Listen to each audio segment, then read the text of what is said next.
This is the show where two friends from different parts of the world discuss all things, all elite wrestling. And one of them actually knows what they're talking about. We'll let you decide. Welcome to the Beauty and the Beard Pro Wrestling Podcast with your hosts, Woody and Sarah. This is your Dynamite review for July 14th, 2021, and Dynamite comes to us this week from Cedar Park, Texas, Fighter Fest, Night 1. And yes, it feels like every week it's ramping up more and more and more. Yeah, this show, when I finished watching it, seems to have been booked directly for me. So this is my show. Yeah, I can see that. A lot of pieces to this show that, definitely felt they were tailor-made for Sarah. This was AEW's early birthday present for me. So I thank you very much, Tony Khan. Big fan. I'm sure that's exactly what they had in mind. Exactly. But what was so great about this show, and there's a lot of great things about this show, but like everything that we were excited about, or everything I know, like me personally, that I was excited about, hit perfectly. Like that happened. Everything was great. But even some of the things I wasn't as excited about, like, I mean, just personally me, I wasn't crazy excited for Matt Hardy versus Christian. Even that, like, exceeded my expectations for it as a match. Even that stuff. So even the things I wasn't crazy excited about. Not to say you shouldn't be excited for Christian versus Matt Hardy, but just as in comparison to everything else. But everything was just great. And there were so many little surprises. Not like a surprise, like, a debut or anything, but just little things that happen, little vignettes that I didn't know were going to happen. That I'm like, yeah, that's awesome. It gets me even more excited for the next show. Oh, so, yeah, 100%. Anyways, but before we get started, I want to remind everybody to check out all of our other content that comes out each week, where we review Dynamite like we're doing now every week.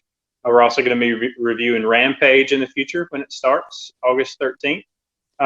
We also do Q&As, topic discussions, and we review and preview pay-per-views. And every now and then, we'll do interviews when we get the chance. Well, every now and again, but we've done one. Yeah. That was at every now. Maybe we'll have it again. You just never know. We may even get maybe a listener on. A listener? Yes. Maybe one day. That's a great idea. I have some ideas. Depends who plays the cards right. I'm not sure anybody would want to be on here with us. I'm not sure if that's a yay or I don't know about that. Is that a treat or a trick? Punishment. Play your cards right, or we're going to get you on here. Yeah. How about that? So also don't forget to follow us on Twitter. You can follow the channel at BeautyXTheBeard. You can follow me at Let the Beard Play, and you can follow Sarah at Strange_Pixie. Yeah, I am. All right, Sarah. Yes. Are you ready to talk some Dynamite? Hell yeah, let's go. All right. What's first? The show started off with a bang, as the first match was your boy, Jon Moxley. And your bestie. And my bestie, Carl Anderson. And my bestie didn't do so well. He did well. It didn't finish so well for him because Moxley got the victory in this opening match with a paradigm shift. But it wasn't because it wasn't a hard-fought match, because it was. Carl Anderson showed up and showed out. He just didn't have enough to put Moxley away. No. Did you like this as an opener, man? I was really surprised this was the opener. I literally was sat there, as I'm having breakfast, and I was like, right, I'm going to settle down, enjoy some nice Dynamite, see what's on first, wet my up. Oh my God. Boom. Like, why? This should be like a warning before Dynamite. Jon Moxley starts. By the way, we're going to start off with this, just so everybody knows. Just so you know, just so you're not eating toast. Sarah, heads up. Yeah, exactly. Just basically more me. This was amazing. Oh my goodness. And he's back with Eddie. Oh, Yes. Yeah. my guys are back friends and back together. And that was a huge pop was when Eddie took out Doc Gallows at the start of the match. Like it was right from the get-go. It's like, this can be a fair fight right off the bat. 100%. And that is like 100% why Mox needs a buddy. Because the guy is like amazing. But sometimes by certain people with the name The Elite involved, sometimes kind of, like things happen. Make things difficult for him. Maybe it's a fair fight. He good. Yeah. But it was a great match. I'll tell you, I loved how the announcers kept really putting over Carl Anderson's background with New Japan, and even mentioning the G1 tournament. That kind of stuff. I mean, that's what Excalibur brings to commentary, man. He's really playing up Carl Anderson, because honestly, we joked about the fact that I thought Carl Anderson was going to win. I thought Moxley's going to lose it to my bestie, but I mean, honestly, we knew Mox was hanging on to that title, but they do a really good job of making you feel like Anderson has a shot, even though deep down we knew he didn't. Because also with the promo stuff, it was just Carl Anderson with the promo. There was nothing from Mox, and I was like, "There's nothing from Mox. Does that actually mean that's it?" Like, that was like a genuine, like, slight niggle of concern for me, because I was just like, "There isn't anything from like the champion," which is a bit bizarre. So I was just like going into this like, "Be nice, don't ruin it for." He was on baby duty, It's being a daddy. Yeah, it's changing diapers and all that good stuff. But man, the crowd tonight, and the first thing you notice is that crowd when Moxley came out. Yes, man, and they were hot all night. They were fantastic all night. From that reaction, if ever Mox went heel, they'd have such a tough job. They'd have a real job on their hands. It'd be like trying to make MJF babyface. They had a rough night as it was, trying to make heels get booed. Yeah, exactly. A lot of the people you thought were going to be heels, you couldn't tell by the crowd reaction. They had that problem all night. Like we've said loads of things before with AEW, they don't force it down your throat. If you want to cheer for them, you cheer for them. At the end of the day, their character is their character. Like, what do you want me to do? Like, punch a child in the face for you to not like them? There's only so much a guy or a girl can do. Don't put it in MJF's mind, because he might do that. Don't, 100%. And we weren't done talking about the IWGP because no. Next, wow, we saw Lance Archer. Lance Archer just become your best friend now. We saw Lance Archer and Jake Roberts, and Lance was a little fired up, and Jake was trying to calm him down, but it wasn't working. Lance Archer, just get to the point here. Lance Archer wants a Texas death match with Moxley for the title next week in Dallas. A rematch in the same match that he lost the title to Moxley back in New Japan. So, yes. Mox has legit just stepped back through the door. Yeah, I know. And it just packed a bag, got on a plane, got through the door, and now he's like, yeah. Mox is back, and everybody says, "Ooh, I'm going to play. Can I play?" Mox, you busy? You busy? Because I'm not busy next week. So Lance is the next in line, and that match in New Japan was a good one. Yeah. And of course we've seen Moxley and Archer in AEW also already for the world title. Yeah. But we haven't seen a Texas Death Match in AEW. So this is it's going to be every time we have Moxley in a hardcore no rules type match, what we get. We get blood, we get weapons. Legit feel sorry for Renee, because she must have been at home with her little baby daughter going, "Oh, look, he won. What is he doing next week?" I'm sorry. it's one of those things that kind of like, whoa, I didn't expect to hear this, but it's an obvious way to go because like if there was any kind of creative meetings and they're like, all right, Mox is back, we're going to do some type of match. Well, we're in Texas. Oh yeah, we're in Texas. Yeah, Texas Death Match. Obviously, it's the definite way to go. I just poor Renee next week. She just I do feel sorry for her. Oh my goodness. He better come home intact because otherwise I think he's going to be sleeping on the sofa. Yeah, Jeez. At this point, she's got to be used to it, though. I know, but she's been used to it without a kid. Gotta know. She now has a daughter that like needs her dad. So yeah, I guess that does up the ante a little bit. Amps it up a bit. Yeah, you're right. Imagine what your missus would be like if you went. By the way. I'm going to go have a no rules death match. Is that all right with you? She would just make sure my will was updated. That's all. As long as the paperwork's good, you go have fun, honey. Go have fun. Have fun dying. Yeah. I don't think she'd worry too much. Maybe just a tad, but maybe a bit. Yeah, I got to cut the grass. So she's like, now I got to hire somebody to cut the grass. All right. So yeah. What do we think the odds are the Archer is going to actually beat Moxley next week? Okay, if I'm going with my heart, Mox retains. If I'm going with my head, this could be one way to heat Lance Archer back up. You think? Gets that. Like if you have Archer win, go to like Japan or do stuff on like New Japan Strong with the title or something for a bit.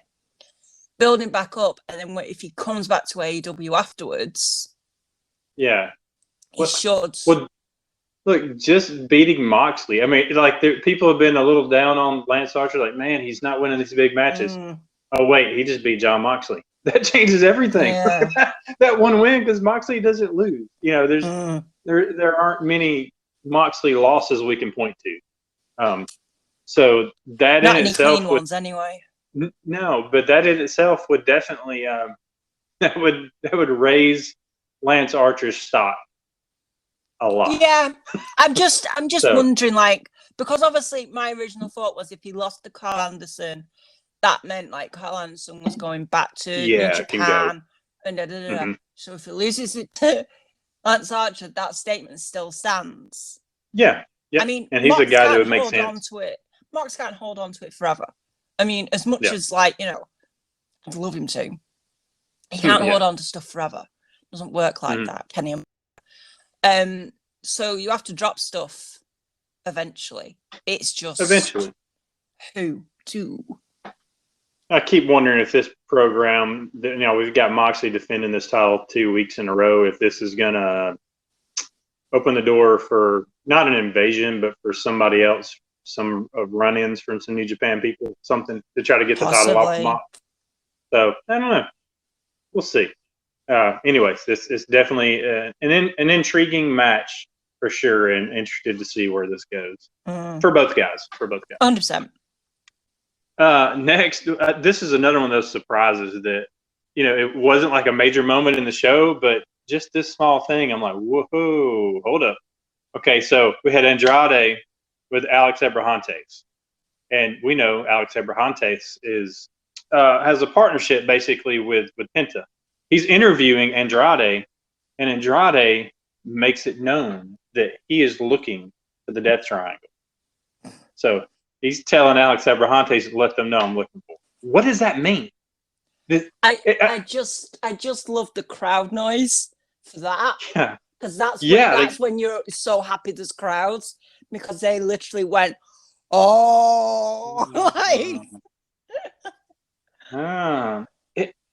because a lot of speculation I've heard since then is like, oh wow, we're gonna have a match with Andrade and he's gonna go after Phoenix and after Penta, but maybe not. Maybe he didn't say he wanted a match with them, did he? I mean, it could be he's wanting a partnership with them. I don't know. I don't know what that means, and that's great.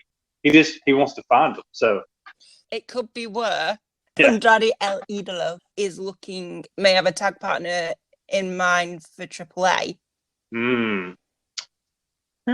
and I've heard of possible arrangement with Roosh.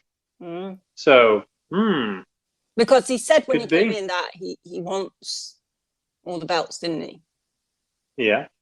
Yep. So if that's the case, they're kind of setting up an angle for a AAA show, possibly in AEW. Yeah. Okay. Could be a possibility. Yeah. I'm still wondering if he's not going to try to partner up with them. That's where I'm thinking to try to. I'd love it if we've got these far-flung ideas, like he's trying to partnership, he's going after the tag titles, and all he does is he want to chat. I just want to have a chat. He just wants to, Have you got? Have you got Animal Crossing? Yeah, free code. Can you come check out my island? So, if he wanted to try to start some type of stable or faction, here we go with the faction talk again. But I love these factions. They work. You got to have friends. So, if he's gonna, possibly try to recruit people for a faction, it could cause friction between him and Pac, because if he doesn't want Pac in it, but he wants the Lucha Brothers. Yeah. You could set off some type of feud between Pac and Andrade, and I would be okay with that. That would be interesting. So I don't know. We'll see. Which would kind of, I'm not sure if I would be crazy. Now that I'm talking myself out of it now, because with the possibility of trios titles coming, I really wanted Death Triangle to be in that trios situation. So if they're broken up, then we're like, oh man, that's what I wanted to see the Death Triangle do. So, anyways, but that's what I loved about this little small segment, is there's so much speculation to this. Yeah. It's something small, but like so much could come from that. Yes. It's like a little seed, and from that little seed, a big oak tree grows. I hope this is a really big oak tree. Really big oak tree. So next, wow, this next match was probably not. It really should have been a surprise of the night, but just that the crowd was just so hot throughout this entire match, and it is the FTW title match between Ricky Starks and Brian Cage, and Ricky Starks came out to a hero's reception. Yeah. Wow. I mean, I don't know why I was that surprised. Because he really hasn't wrestled in front of a full crowd at all, because he debuted in AEW with during the pandemic, during Cody Rhodes' TNT title run. I'm wondering if he was as surprised as we were to that kind of reception, man, because the crowd ate him up, loved it. And he won the FTW title, and they went absolutely nuts for that. And this is how it went down at the end. Hook distracted the ref. Hobbs ended up creaming Brian Cage with the belt, knocking him silly. Starks ended up catching Cage with a spear and got the 1, 2, 3. The crowd erupted. It was great. He was treated like an absolute babyface in this match. Whether they wanted him to be portrayed as a babyface or not, he was to that crowd, and that's what we talked about earlier. Let the crowd react. The crowd's going to react how they're going to react. Just roll with it, man. But a question: Did Ricky see the belt being used? Did he even realize that Cage had been hit with the belt? No idea, because what I thought was really weird was he went for the belt originally, didn't he, Ricky? Yes. Yeah. And Hobbs took it away, and like Ricky was like, "What the hell?" And I was like, "Yeah, what? Yeah. I don't understand what's going on." Like, I was like, "Oh, is this like a complete swerve? Have we completely misinterpreted what's going on? Like, is this about getting Ricky out?" And then obviously everything carried on for a bit, and then Hobbs then smashed Brian Cage in the face. Yeah. While Hobbs distracted the referee, and then Ricky did a spear, and I was like, I'm happy, but I'm so confused. Who knew what was going on here? But Taz knew like he knew what was going on. Yeah, Taz was excited, and that was a telling moment too, because he was, I was thinking, well, how's he going to react to this? But no, that's what he wanted to happen. But it's interesting, like you said, with Hobbs pulling the belt away. Now, in that moment, if Ricky had taken the belt, he could get disqualified using it because the ref was watching. So maybe it was a thing where, no, dude, we got a plan. We're sticking to it. Don't grab the belt. But maybe they didn't even clue him in, though, because he genuinely looked like, I don't get what's going on.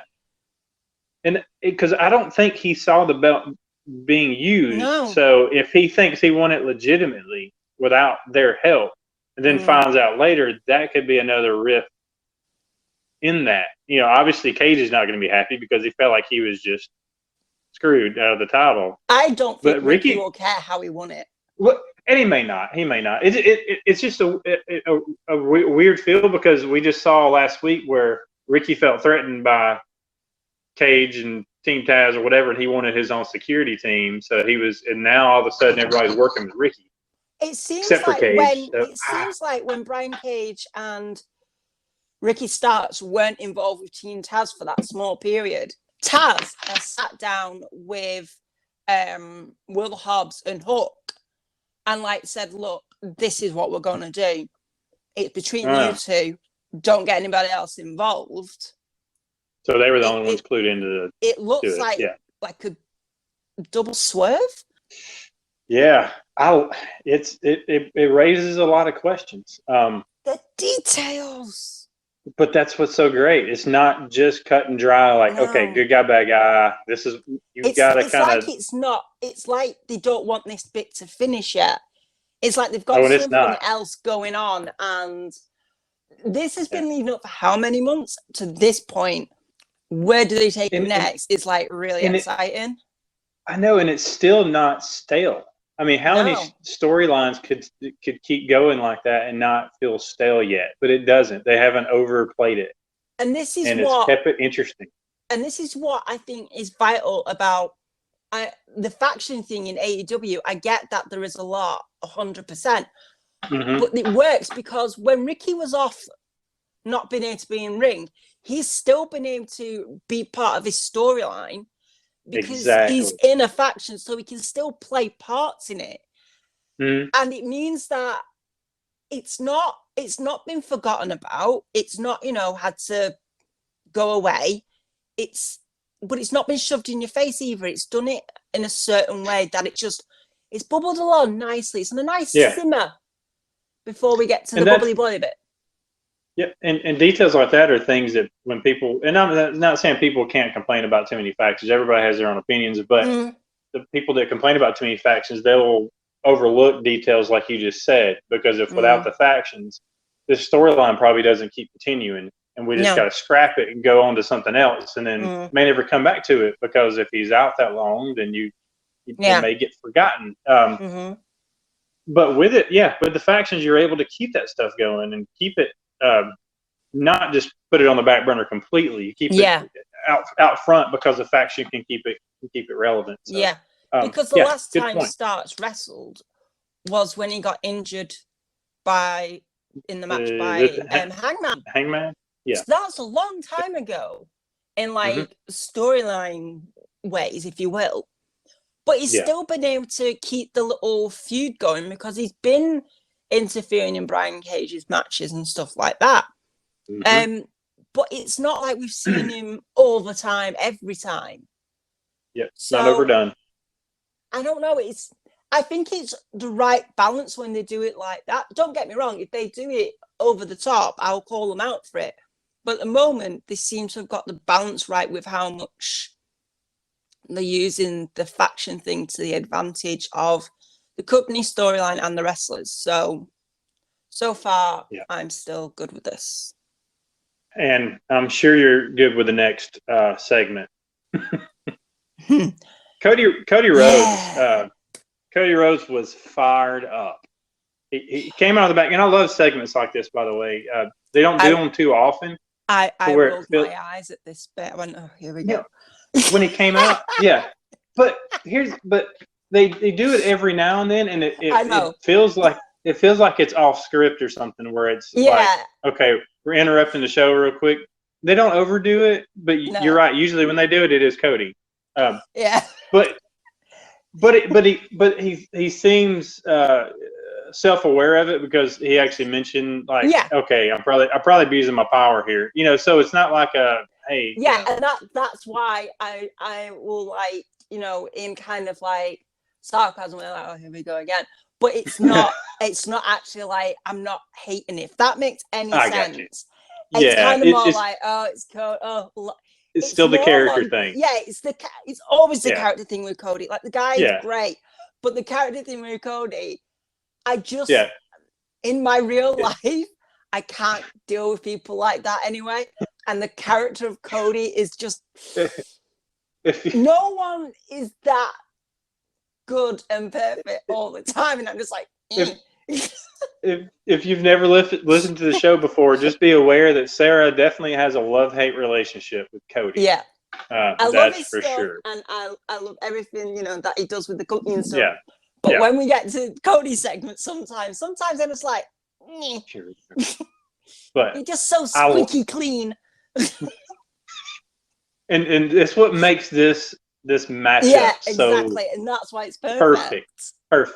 Yeah. He stormed out of the back, upset from what happened last week with Malachi Black and himself and Arn Anderson. He came out and grabbed the headset at the announce desk and he told Malachi Black, you could have just called me. Hey, give me a call, ring me up. I can make things happen, you know, because he is an EVP. He said, don't just kick a 60-year-old man. Give me a call. But he said this wasn't enough with the headset, so he got a mic. Came to the ring. He said he wants Black to answer the call. Come to the ring and face me. Malachi Black appeared on the big screen and begins telling Cody a story about a man and a horse. This man has this horse. It was his prize horse, and the horse was past its prime, so took it out to the field, fed it its favorite treat, and then he looked at Cody and said, and here we are. So I'm not I guess Cody's supposed to be the horse in this? Or was that Arn? I'm not sure. Somebody was the horse that's going to be put down by Malachi Black in this situation, which I love this. So it was Arn. Okay, cool. Yeah, Arn. That does make sense. I was thinking, oh, good point. Let me rewind all that because I don't want to sound like a complete idiot. I missed that. Who cares? We can leave this. Did you seriously not realize that? I didn't put the Arn Anderson, the horseman together. Then who did the interview after? Tully Blanchard. Oh, he was the next segment. Holy crap. Dude, I love this. I didn't pick up on it. I did not pick up on it. I mean, if that's what they're going for, 100% I got it. If not, and I just completely made that up in my head, I'm good.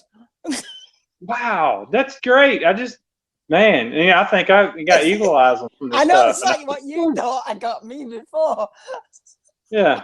Wow, this is great. So Cody told, I gotta get back on track now. My mind is blown. So Cody wants Malachi Black in the ring. He said he wants him out here right now. And this was my favorite line of the night. There's a lot of cool stuff that was said. Yeah. But when Malachi Black said, I was hoping you'd say that. Oh, man, goosebumps when he said it. Because the lights turned off. I'm telling you, hairs raised on the back of my neck. I was like, oh, it was so perfect. So the lights go out, and the crowd erupted as soon as the lights went out. I mean, because you know what's going to happen. Yeah. So they come back on. Malachi Black is standing in the ring. Cody slowly turns his head around, and you got Cody in all white, Malachi Black dressed in all black. Beautiful. Chef's and they kiss just everywhere.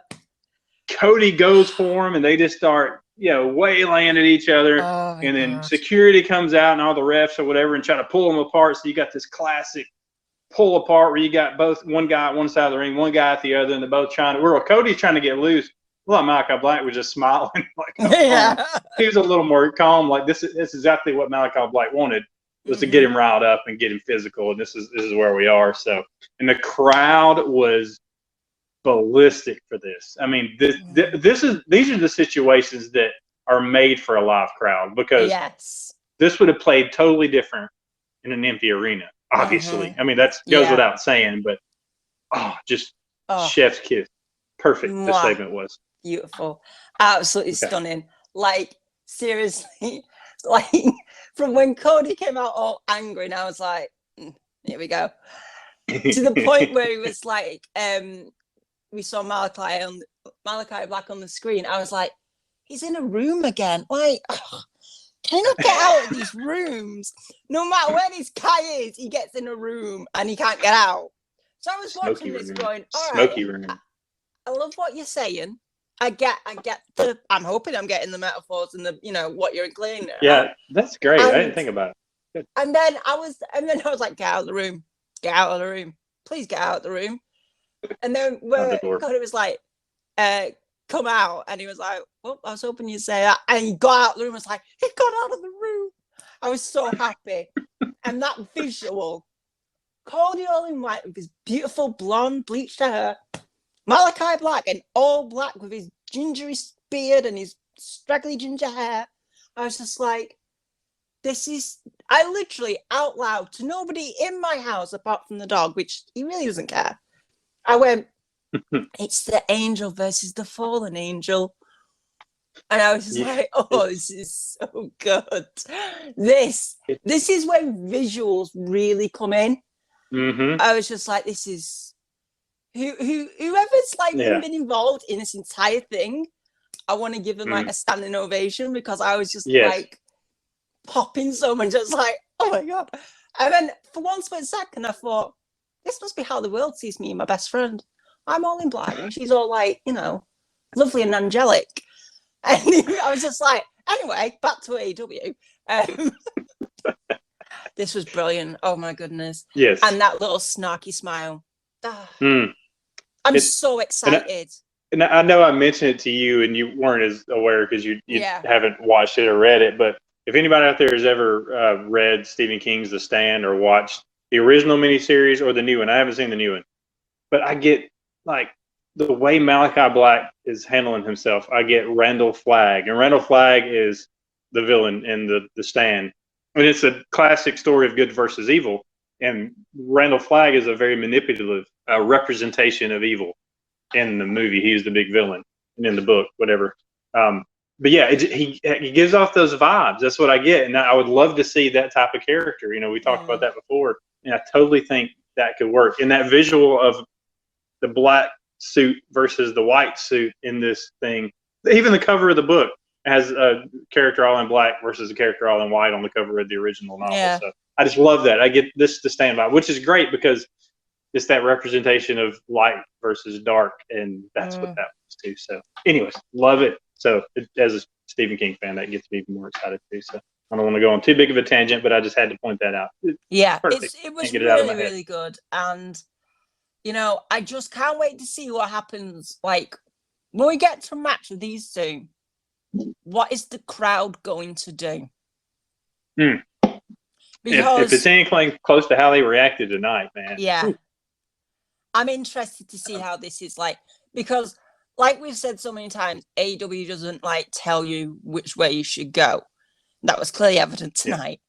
Yeah. But I'm just curious because obviously we know Malachi Black is more on the heel side of things.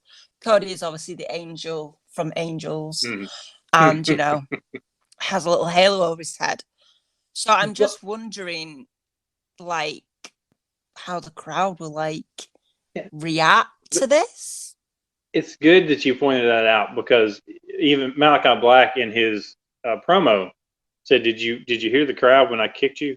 I kicked you in the arm. They were cheering for me. That's what I'm, and that's a good point because it. I know, people just looking at this from a distance may look at that and go, yeah, I can tell who the good guy and bad guy is there. That doesn't mean that's how people are going to view it. Again, cheer. And I know who you would be cheering for. I already said that. But that doesn't. But that doesn't. Yeah. But that doesn't mean that even half of the people wouldn't be cheering for Malachi Black as well. I mean, he's going to get those reactions. So it could be a 50-50 split where you hear those chants for either one throughout the match, where it's the dueling chants going. I always love that. You got half the crowd cheering for one. No, it's so good. You could hear that in this, yeah. I mean, if there's goths, metalheads, and emos in that crowd, that section's gonna be Malachi Black. They're all for Cody, right? Oh, no. Yeah, sorry. Obviously. Yeah. So then what happens? Yeah. So yeah. Next, what you had pointed out earlier, which I, again, totally oblivious to, Alex Marvez was trying to talk to Tully Blanchard in the back, And they're walking along, and Marvez is asking Tully about about the Pinnacle's attack on Conan. As they walked up on Santana and Ortiz. Santana and Ortiz grabbed Tully, and it looked like they're gonna like crack his head with a crowbar. But they stopped, laughed at him, and said, "We respect our elders." So they walked away, leaving Tully there on the ground. I think it was Santana said, "Get your boys," and Tully got up and said that he'll do just that. He'll get his boys. You just wait. So obviously we're ramping this up for Proud and Powerful versus FTR with this. Yes. Oh, I just love the stuff with Santana and Ortiz because they're just like two kids hanging backstage, just like be on any hanging out, just chilling. Yeah. I want to be in so many groups in AEW. I just want to I want to be jumping from one to another. I just want to be with everybody. You want Uno to be your best friend. Yeah, I do. You want to be involved with anything Moxley's involved with. I want to go shopping with Ricky. Eddie. You want to, hang out, watch some movies with Eddie Kingston. Yeah, I also want to go shopping with Malachi Black, if I'm honest. I want some of his stuff. He's got some good stuff. You want to manage Jade. Yes. Oh, God, yes. I'd be absolutely petrified, but yes. I love this bit. It was so good. I'm so ready for this Proud and Powerful versus the FTR match that's eventually going to happen. I'm just curious. I'm curious if they're going to, this is going to be put off until All Out, or if we're going to get it before that. Because, without getting too far ahead, it looks like the Young Bucks could have another matchup coming. Maybe it All Out, especially if we're going to save the Proud and Powerful versus Young Bucks match until New York. They may not be facing it All Out. So I don't know. We'll see. We're getting way ahead of ourselves. Way ahead. Yep. Not too far ahead, because the next segment does deal with some of those people. Oh my God. Pump this right up to my veins.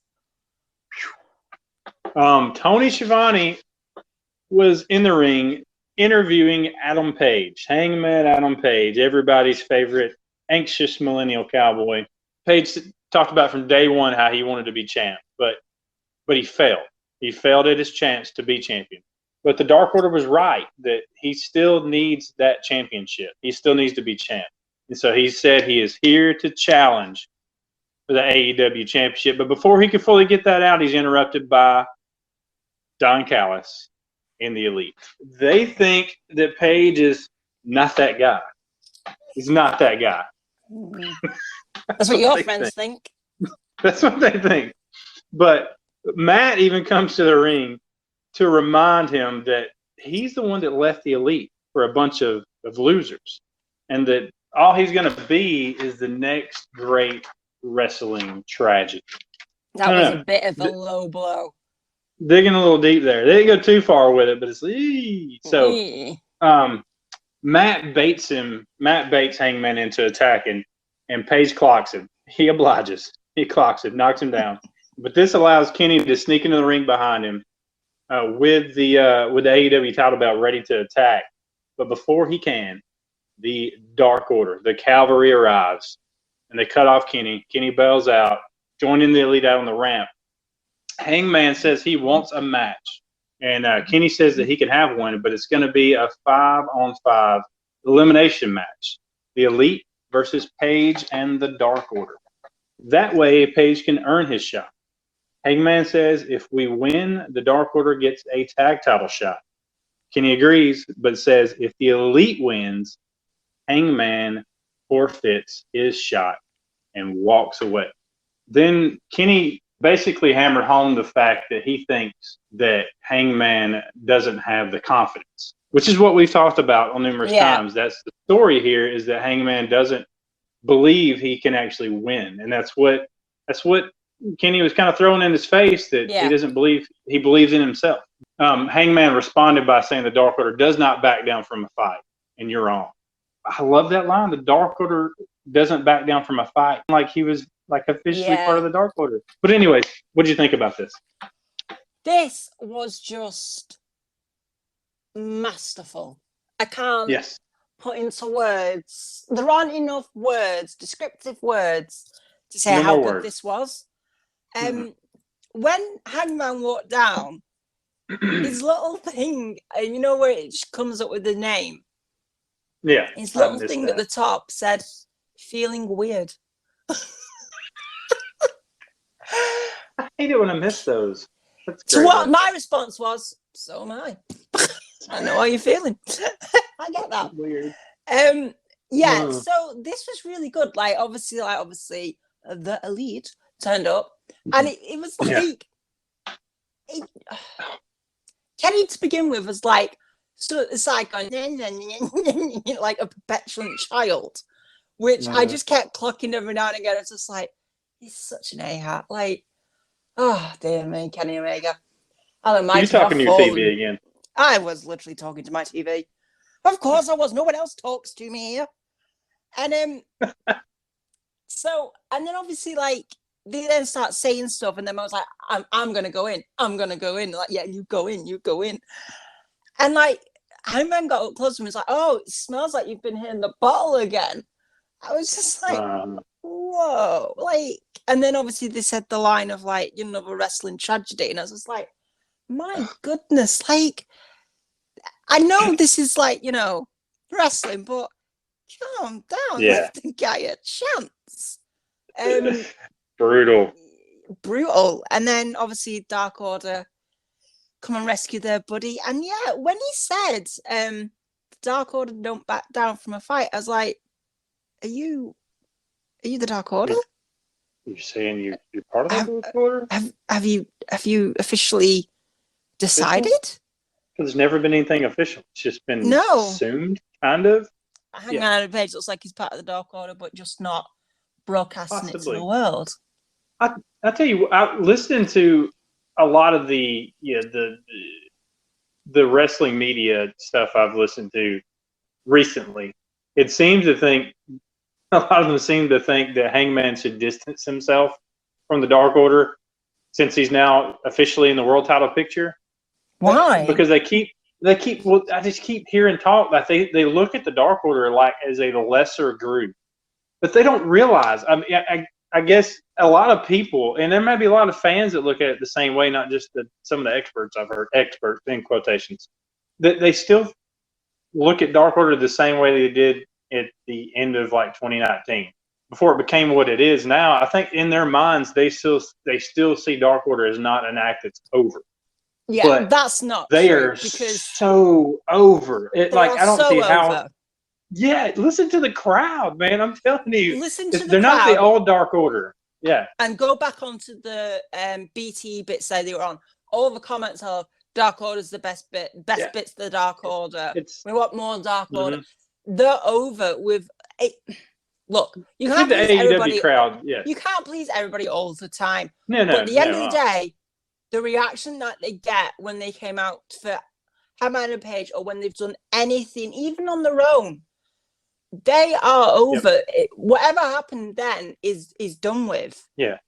And I can tell you, there was a time when I thought the same thing, because when he first started kind of hanging out with the Dark Order, I'm like, this is just going to be. But when he gets going into the title picture, there's going to be some type of separation. Something's going to happen. But I get it totally now. I see how over the Dark Order is. I'm like, no. This is actually. I like them having his back. I like him being a part of that group. Does it make sense when you're just looking at it? You're like, wait a minute, Hangman doing cowboy and you got these, guys in masks that looks like a circus behind him, and then you got this cowboy. It doesn't make sense if you haven't been following along. But if you've been following along like we have, it makes sense now. It totally does. And the Dark Order is over completely. The thing is, though, is not all friends in a group have to be the same, like the same things. Like, my two best friends are nothing like me in how they dress, music tastes, or anything. You can be different, and I think it's like a very good point to put out to obviously like a younger generation, if you want to get down to that, is you don't have to be a certain way to have friends. If you be yourself, whoever's your friend should like you for who you are, not for if you're into the same things or not. You can be a cowboy and hang out with dudes in masks. It is totally cool. Trust me, my two best friends have zero idea about wrestling. Do I still talk about it? Yeah. Do they care? No. No. No. But yeah, it's and but I just think as fans, wrestling fans in general, you as a whole are like somewhat conditioned to see like everybody in the group needs to wear like the same type of clothes, and you have the Pinnacle in their suits, and you have you have the Inner Circle with their jackets on. Yeah. And you look at Hangman in that group, and it's like a hodgepodge when you really. But that's what makes it cool. Is that that's what makes them stand out to me from the other ones. It's more. I mean, it's great when. See, I've never really been a fan of everybody dressing the same. Because I don't see how that. I know it's wrestling, but how it kind of translates back to the world outside of wrestling. So I get it for tag team stuff and like the Pinnacle, but they've all got their individual stuff within what they're wearing that's similar. Exactly. Yeah, so, it's not matching. It's the same. Yeah. And Hangman's a cowboy. Evil Uno wears a mask and a suit. Yeah. You know, it's one of them. I think it's just something that AEW is doing completely different, and for the people that know about it and understand it, it works 100%. Yeah, it does. If you don't get it, you don't get it. That's it. But they won't change it because a certain percentage of people won't get it. As long as the overall majority do, then it works. So, so we assume Paige and the Dark Order are going to win this match, correct? Got to. Yeah, unless there's a big swerve coming up. But I mean, if they lose this match, then Hangman doesn't get his shot. So I don't know. I mean, I still think even if they get this win and Hangman gets a shot, I still think Kenny Omega is going to do something where he can wriggle out of it. I still don't trust him as far as I could throw him.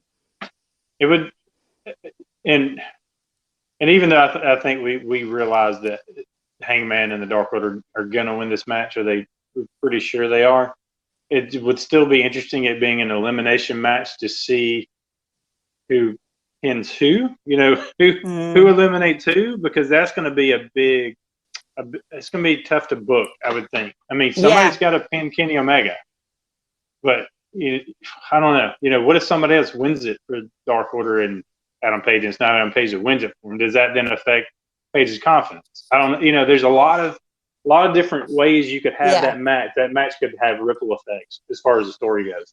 Exactly. This has got to be booked so carefully.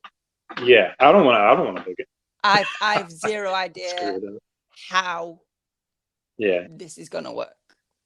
Yeah, this will be a fun one. And they didn't announce when the match will happen yet, correct? No, exactly. Okay, I didn't hear the match date or anything, so I'll be interested to see when that one happens. Maybe at Fight for the Fallen. That's coming up in a couple of weeks, right? Mm-hmm. Maybe too quick. I don't know. We'll see. Next, we had Alex Marvez. Marvez is busy tonight. Mm-hmm. He was with Chris Jericho backstage and in a room somewhere backstage. Jericho says that he will take on Superman, the Black Panther, Muhammad Ali. He'll go through fire, walk across glass, whatever it takes to get to MJF. But he was interrupted by a chair to the throat as MJF and Shawn Spears stormed in, letting Jericho know that his first labor will be a match with Shawn Spears. The stipulation will be that chairs can be used, but only by the chairman, Shawn Spears. Then they gave him a chair shot to the arm before leaving as a goodbye gift. What did you think of this segment? I see. I listened to the What Culture review last week, and I got really hooked on the idea. I can't remember who said it, but someone said it where MGF uses some of the inner circle in Chris's labors. Ooh, yeah. So when they came with Shawn Spears, I was like, oh. That's just kind of straightforward, huh? Yeah, I was like, oh. Not real creative. Yeah, and then I was like, one. Yeah. And I get to see Psycho Sean Spears with a chair in the ring, so yay for me. So I can't wait for that. And surely Sammy has got to be around somewhere with this. I am so there has to be. If he's not, then I don't understand what's going on. That would be a nice finish. They say Jericho couldn't use a chair, but if the ref is distracted and Sammy uses a chair to take Spears out, there you go. Yeah. So I now kind of am like, I kind of want to know what everything else is. I know they're holding off on it, and I'm happy they are, but at the same time, I'm not. I just want to know because I just want to. I don't know who it's going to be. You want a schedule. You want a labor schedule, right? You want the 4 labors. My husband will tell you I live by schedules. I have to have a plan, otherwise I feel absolute internal chaos. So the fact that there isn't a plan is freaking me out. That's great because I don't live by a plan at all. We go on vacations, and my wife and her family are like, "This is our itinerary. This." I'm like, what itinerary? It's like, no, I'm just gonna wake up and do whatever. That's what I'm doing on vacation. Like, this is whatever. I have a checklist before we leave the house. We have to check everything off before we go anywhere. Then I've got to make sure I do a checklist for the dog because the dog has to go on holiday to a friend of ours, so he has to have a checklist. It's a nightmare. So I know AEW has the plan, but if they can share it with me, that would make my anxiety less. Look, y'all have to share it with everybody. Just from now on, just send Sarah a copy of the schedule and how things are going to go. Okay. She won't tell anybody. She won't tell, except for me. No, I won't even tell you. If I get the schedule, pretty please. It would just make my anxiety. I'd be like, okay, I know. I don't want no results. I just want to know what the plan is. I'll root for Moxley next time.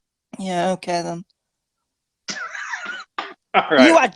You had your chance to root for him. You had it. All right. Next, we had a match that was years in the making. Matt Hardy versus Christian Cage, and Christian got the win with the kill switch.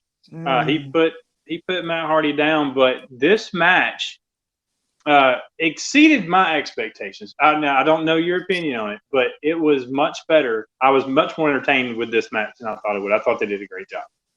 But what are your thoughts on it?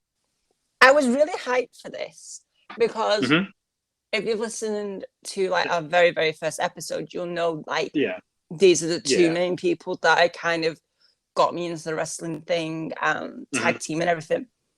And then when I was watching it, my dog jumped up at the window, which he's not done in a few years because he's like slightly blind now and he's like obviously older. So I was like, oh my God, he's just jumped up at the window. So that distracted me for a minute. So I take pictures and like send them to the husband. And and then I was looking back and then my brain just went, oh my God, it's Matt Hardy and Christian. They're old. Why am I watching this now in 2021? They're not that old. The match was good. A bit of me kind of slightly like broke because it's just like I wish this could have been a while ago.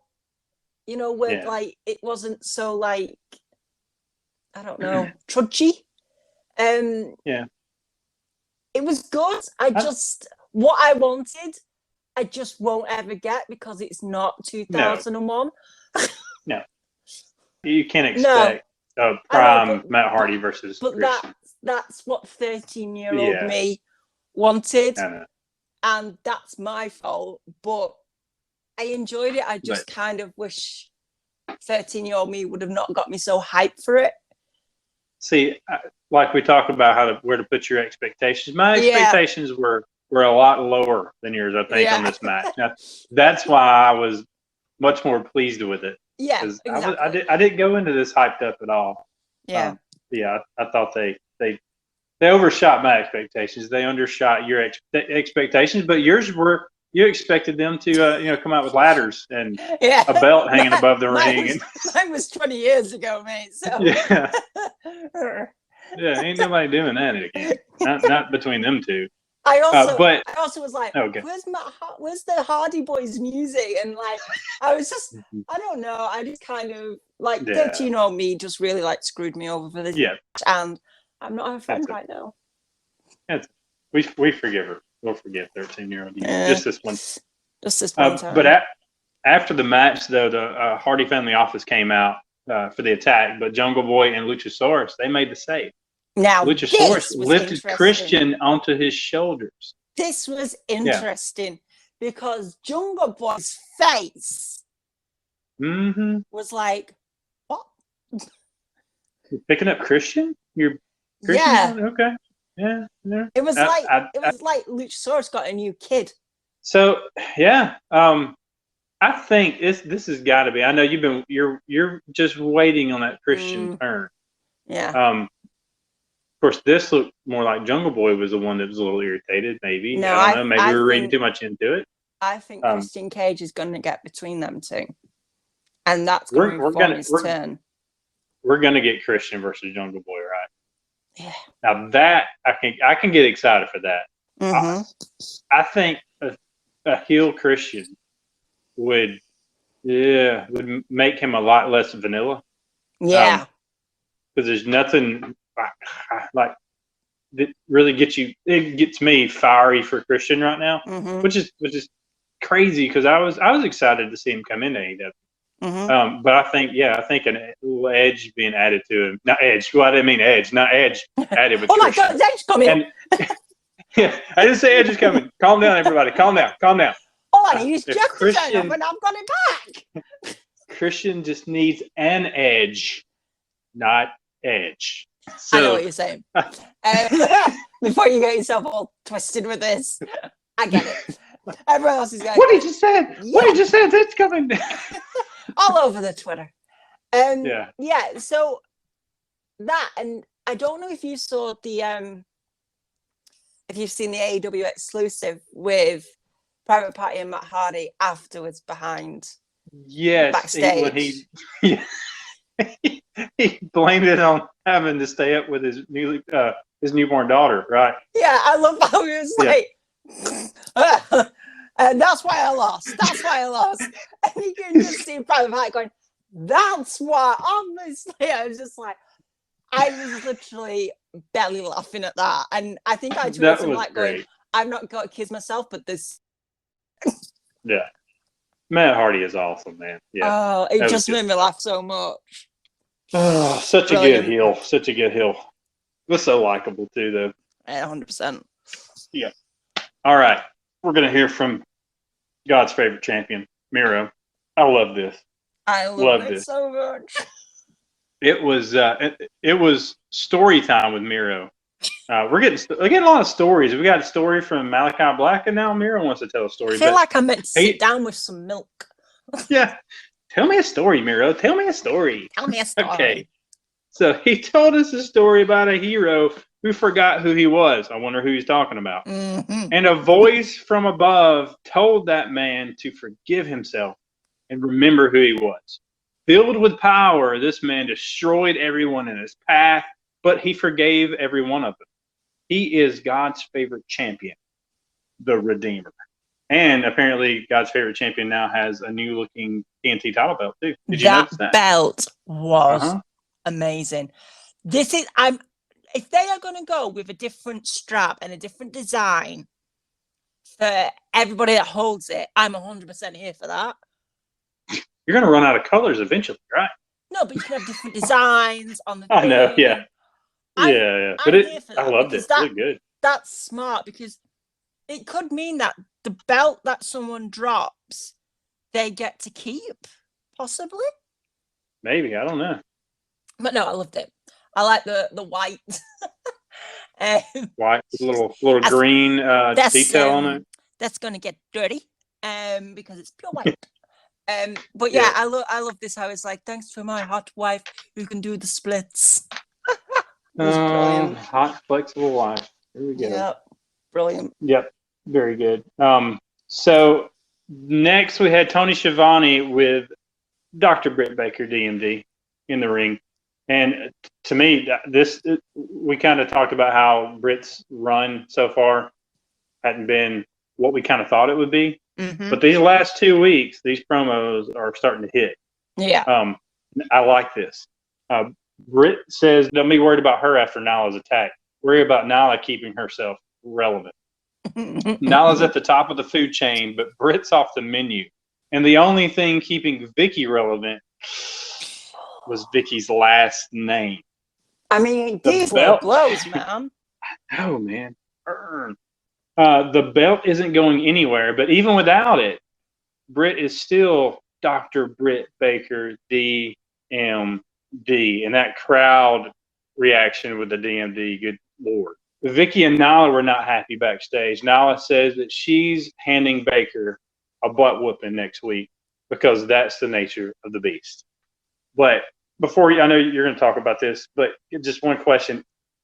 Am I wrong to think that Britt Baker is an absolute babyface now? I mean, that crowd reaction, you're not going to change that. I don't know what you're going to do to change that because they're just going nuts for her. I think she's a tweener. Yeah. But yeah, I think depending who you put her against, and the promos that she's cutting aren't heel and aren't face anymore. The last week's was. Mm-hmm. This one was a bit of both. I don't think we can definitively call her anything. She's kind of that. I grew up watching like guys like Roddy Piper, and Piper was that heel, but he was like a cool heel. Still get cheered doing some heelish things because of what he said was just so cool, you know. Yeah, you know, that kind of stuff. That's where she's almost like feels like a female Roddy Piper sort of, you know, just the way she's acting and the way the crowd is reacting to it. From and like along the low lines with like Stone Cold as well. A little bit, yeah, a little bit because he wasn't exactly cutting babyface promos. No. Yeah, he was just being Stone Cold and people liked it. You know, he didn't. It wasn't like he was trying to pander to the fans or anything. And that's the way. Yeah, she's gonna be. It could go. It just depends on who she's facing. That's a good point. It'd be really interesting when she's up against a pure baby face. Yeah. Because I think it will split the crowd. I don't think you'll get one or the other. I was thinking in my mind, I'm like, okay, just as a challenge, like, who do you put her against to try to get the fans to boo her? Which I don't necessarily want, like AEW to like let's try to control the fan reaction, not that kind of thing. But just as a challenge, if I'm trying to book, like, who am I putting her against? Like that, I'm gonna let her beat down to get some heel heat. If you wanted to try to do that, Yuka Sakazaki. Yeah. She's so cute and she's so awesome. And the fans and we haven't gotten to her match yet. The fans are so behind her tonight too. Like have Britt attack somebody like that. Yeah. Maybe that's the kind of thing you got to do. I don't know. But it would be a challenge because the fans are so behind her and they'll be headed to Pittsburgh before long. Yeah. And, you know, I don't see the Pittsburgh crowd booing her at all either. No. We'll see. Either way, she's getting red hot again. Yeah, 100%. Has that feeling. Yep. And we got Nyla versus Britt next week for the women's title. I'm kind of semi-excited for that match now. The matches should be great. It should be good between them two. The program hasn't been all that. Yeah, I think that's the problem. Story. I've not got any expectations for it because I just don't see why this is happening. I still don't get it. I want Britt now to actually start doing champion stuff. Yeah. And not have a championship match against somebody that had the championship and she isn't going to lose it to. Yeah, she's definitely not dropping it. She needs a proper feud. That women's division needs a feud. Yeah. Instead of one-off matches. I'm interested to see who they may line up for. Yep. But we'll see. Well, hopefully that match next week is a banger, and we'll be praising it after the show.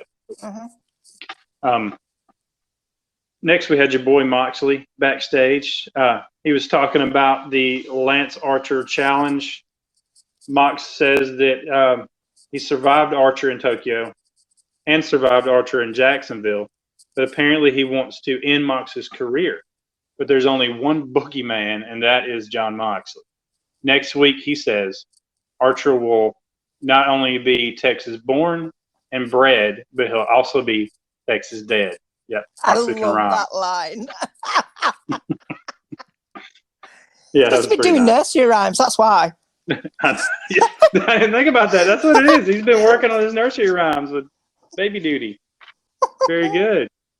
Oh, bless him. All I can't wait. So, I cannot wait. I'm scared. I won't lie. But I can't wait. Next, we had an interesting matchup with Wheeler Yuta making his debut on Dynamite. Now, he's already debuted with AEW on Dark and Dark Elevation. And he's been teaming with the Best Friends on those shows. They also accompanied him to the ring. But he's making his debut on Dynamite against Sammy Guevara. And Sammy got the win by hit a double springboard cutter, which was awesome, and followed that up with a GTS for the win. It was a fairly short match, but Yuta looked really, really good. And I watched one of his matches already before this, and I was impressed then. And he was impressive here. So, but Sammy looked amazing in this match also. But both guys, it was a good showcase for both of them. Yeah, 100%. It was a good little short match. And Sammy obviously got, the welcome that he deserves. Oh, wow. Yeah, I didn't even mention the crowd reaction. Good night. Jeez. Yes. That crowd was hot last night. Was his the biggest of the night? Like, it may have been. It was close. I don't know. I mean, the crowd reaction for Hangman was big. For Darby's as well. And Darby, too. But then the reaction from Malachi when the lights went out was big. And it's hard to pick. And even for Ricky Starks for that win, I mean, the crowd was great all night. So it was really hard to rank who got the biggest pop. But Sammy's is in the conversation, obviously. They were 100%. red hot. And it was great to hear him getting that reaction, too. Then we had a little segment with Tony Schiavone and QT Marshall with the factory.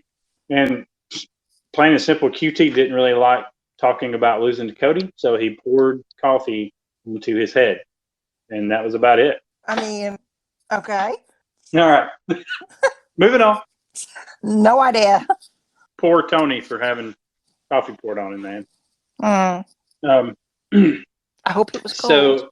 So, yeah. Hopefully it was. He wasn't screaming, so we'll assume it was cold. But it was old coffee. Oh. Next, we had Penelope Ford versus Yuka Sakazaki, and Yuka got the win with the magical girl splash off of the ropes for the 1, 2, 3. The thing is with Yuka is, like, she's really fun to watch, but, like, what does she, like, eat before she goes out? Because I've never seen anybody, like, go that fast for that long. Like, she's got so much energy, like, that I'm exhausted when I wake up. Like, she eats sugar followed by Red Bull. Sugar followed by Red Bull. How can anybody, like, go that fast? Like, I've not had energy for so many years. I just can't remember what it feels like to be like that. Just want a little bit of that. Just a tiny bit. I just want a bit of a boost. I don't want to wake up feeling like I should go back to sleep. But yeah, this is great, but it's just the high energy. I got tired watching it. I was just like, I feel really sleepy because this is just so much going on my TV screen right now. But yeah, I'm glad she's back because she's brilliant, and a very interesting matchup with Penelope Ford. And I'm really surprised that with Penelope in the ring, that no Miro. Yeah, they teased that. That feels like that happened, and then it doesn't. They changed their minds. Yeah. They teased it, but and they could come back to it. But you're right. I expected when he came out and kind of got involved there that a few weeks back that we were going to see something. This is going to be part of Miro's story or part of Penelope's story and Kip's. But I guess not. I don't know.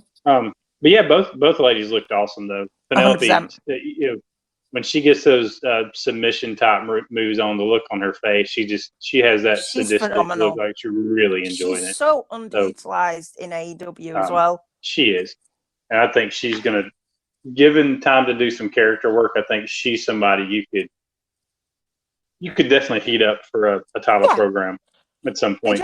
They need to heat up the entire women's division at this point. It's like we've said it so many times. This is the only match beyond the point now. I don't know what they need to do, but they need to do something. I'm hoping with Rampage we see some type of format.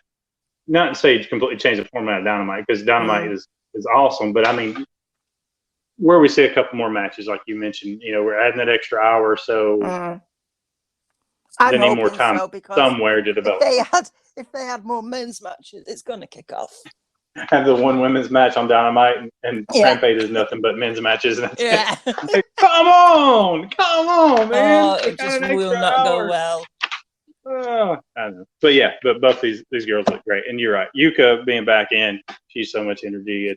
I'll be fun to see what kind of matchups we can have, and hopefully get her into some type of story.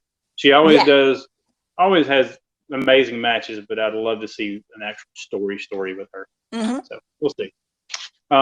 Speaking of a story, this one has been pretty good.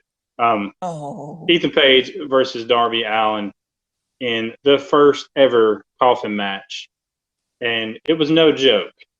I'm just going to skip straight to the end, and then we'll talk about the match. But Ethan Page was on the ring apron, and Darby climbed to the top rope with his skateboard, jumped onto Ethan's back with the skateboard. Ethan fell into the coffin. Darby shut it for the win. That wasn't it. Afterwards, Darby climbed back up to the top turnbuckle, did a freaking coffin drop off of the turnbuckle, through the coffin, into the coffin, onto Ethan Page. The end. That is an exclamation point to that feud, if ever there was one. I'm assuming it's over for now. I love how they brought an actual coffin out. Yeah. Like I know it was wood and everything, but I expected it just to be like, not an actual coffin shape.